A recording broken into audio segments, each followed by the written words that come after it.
como senador aqui no Mato Grosso do Sul, visto que tem muitas melancias, inclusive a Soraya Tronic, onde o pessoal aqui tá revoltadíssimo com Soraya Tronic e também com a Tebet, Simone Tebet. Por que o povo pode confiar que você não vai decepcionar o povo sul-mato-grossense? Nós estamos em fase de pré-campanha, então a gente não sabe ainda quem são de fato os candidatos, até que hajam as convenções partidárias. Eu, inclusive, estou como pré-candidato. Estou colocando meu nome à disposição, toda a minha força de vontade, né? Eu sempre trabalhei muito pelo setor empresarial, pelo setor produtivo, pelos pequenos e microempresários do nosso estado, do nosso Brasil, inclusive, através da atuação que eu faço há muitos anos, há 2 décadas, no Congresso Nacional, no governo federal, na atuação de relações governamentais, que é meu trabalho, junto com a Associação Comercial e outras entidades.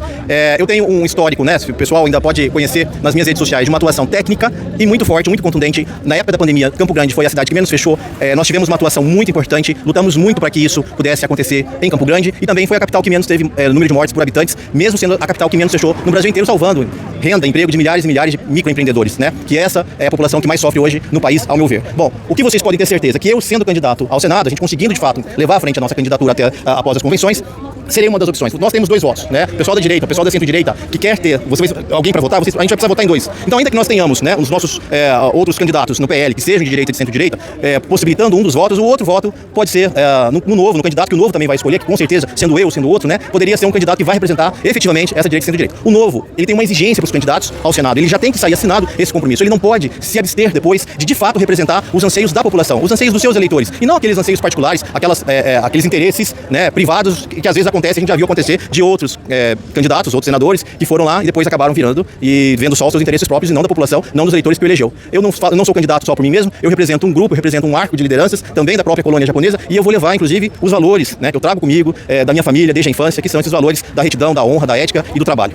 Tem alguma possibilidade do senhor, tem algum risco do senhor ser só mais um candidato melancia aqui do Mato Grosso do Sul? De forma alguma, porque eu sou uma pessoa de valores, né? Sou um homem de valores e sempre respeitou muito esses princípios, e o fato de eu estar no Novo é um deles, né? Porque convite para fazer parte de vários projetos a gente sempre teve, né? E a gente não gosta de conversa pela metade. Então a gente vai lá, cumpre a missão e volta. A Zambuja está com a máquina pública na mão. Você acha mesmo que tem condições do Novo conseguir eleger um candidato ao Senado aqui pelo Mato Grosso do Sul? E por quê? Se sim. Isso vai depender dos eleitores, né? Eu acho que o candidato tem uma máquina na mão, claro que ele vai sair em vantagem, ele já é bastante conhecido, ele tem recursos. Agora, o eleitor vota de acordo com a sua consciência. O voto é você que decide, é você com a urna ali, o voto é secreto, né? Então, a sua consciência, você vai escolher o melhor que você pensa pro seu país, pro futuro e pros seus filhos, né? Será que realmente esse candidato que a gente vai votar, todos os candidatos que nós vamos votar, não apenas para o Senado, mas para o governo, né? Pros deputados federais, pros deputados estaduais, será que eles de fato vão melhorar a vida da população? Será que eles vão fazer aquilo que o país precisa, que o nosso estado está precisando, né? É isso que nós temos que pensar e votar com a consciência. Independente de recurso, independente de estrutura política, de governo, a gente precisa ter a nossa consciência na hora de exercer o nosso voto. Ô Chiro, muito obrigado pela entrevista, Deus abençoe sua vida, tá? Quer deixar alguma mensagem final?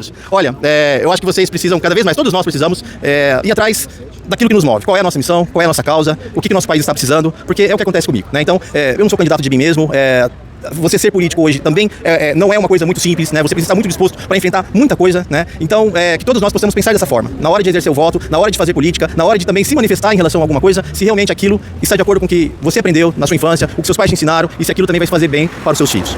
Aproveitando que o senhor faz parte da Associação Comercial aqui do Mato Grosso do Sul, o senhor é a favor ou contra o fim da escala 6x1? Eu acho que esse assunto precisa ser melhor debatido, né? Acho que não é meramente a questão da escala em si. A gente precisa rever muita coisa na estrutura de contratação, na estrutura trabalhista do nosso país. Porque se você seguisse o que faz os países do primeiro mundo, Japão, Estados Unidos, na Europa, pouco importa a escala, se é 5x2, 6x1, né? O problema é que os encargos sociais sob folha de pagamento no nosso país são muito pesados. Então, o funcionário que ganha R$ 2.500, ele custa quase 5 para a empresa, né? E isso daí vai para o governo. Então, o funcionário que ganha R$ 2.500, quase metade do salário dele já foi para o governo. Depois, quando ele gasta cada real, e todos nós gastamos no supermercado, você está dando dinheiro para o governo de novo. Então, ele recada em cima de você muitas vezes, né? Então, o que eu acho que precisa ampliar esse debate da escala 6x1, a gente talvez pudesse ter, inclusive, umas escalas abertas, flexíveis, mas a gente precisa olhar que a remuneração do salário aqui não pode ser do jeito que é hoje, não pode ter tantos encargos. Eu tenho uma proposta, mais à frente a gente vai apresentar, no Senado, inclusive, para que a gente consiga aumentar o salário do trabalhador em até 1/3, reduzindo encargos sobre folha de pagamento, né? Isso você aumenta o salário na mão do trabalhador, aumenta o giro da economia, e aí você poderia, inclusive, determinar escalas diferenciadas, né? Se a gente seguir modelos de países que você tem uma economia mais liberal, uma livre iniciativa de uma maneira mais consolidada, um ambiente de negócios mais propício para os empreendedores e também para os trabalhadores. Então, assim, eu acho que a questão da escala ela virou apenas meramente eleitoreira, a conta não fecha, inclusive, no ano que vem, se o governo implementar, a gente vai ter problema, vai ter demissões, vai ter aumento de preço, porque quem vai pagar a conta, gente? Quem paga a conta sempre é a população. Não adianta. Quem que vai pagar a diferença desse custo da escala 6x1 se for uma pura redução e continuar o dinheiro indo pro bolso do governo? Somos nós. Vai aumentar o preço do mercado, vai aumentar o preço de qualquer serviço, vai aumentar o preço de transporte público, vai aumentar o preço de tudo. Além do desemprego aumentar, vai aumentar o preço de tudo, quem vai pagar a conta no final das contas? Eu vi o presidente da Fiesp ontem dizendo que se o governo quer dar mesmo descanso pro trabalhador, ele tem que investir no transporte público, porque muitas vezes... Ele perde 2 horas nos grandes centros, nos grandes centros urbanos ele perde 2 horas para ir, 2 horas para voltar por dia, né? Às vezes 3 horas um dia inteiro. Como que ele vai ter tempo para passar com a família? Então assim, a qualidade de vida é uma coisa muito mais abrangente, a gente precisa sim melhorar a qualidade de vida da nossa população, do trabalhador principalmente. Agora ele precisa também ter uma remuneração melhor, né? O Paraguai salário mínimo é R$2.500, salário comercial. Por que aqui a gente não consegue? Porque lá os encargos sobre folha de pagamento é apenas 10%. Aqui é 70%. Então assim, e vai pro dinheiro vai pro bolso do governo. E como que isso volta? Não volta. Fica lá em corrupção. É bilhões do INSS, é bilhões no Banco Master. São bilhões.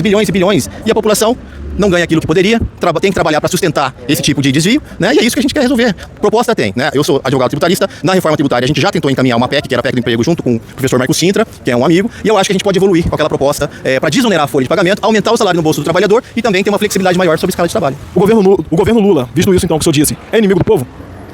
Pois é.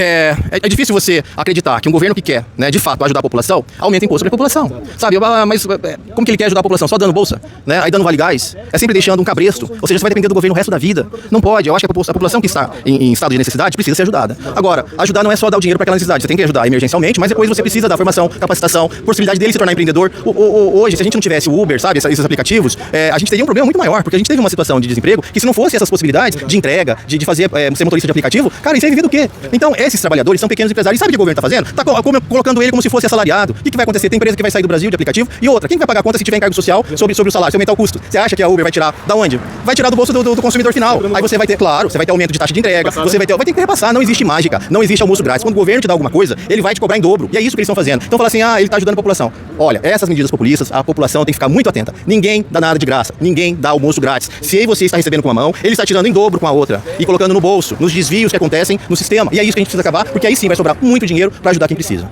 Papo reto com o nosso futuro senador Oshiro. Muito obrigado, meu amigo. Agradeço. Valeu.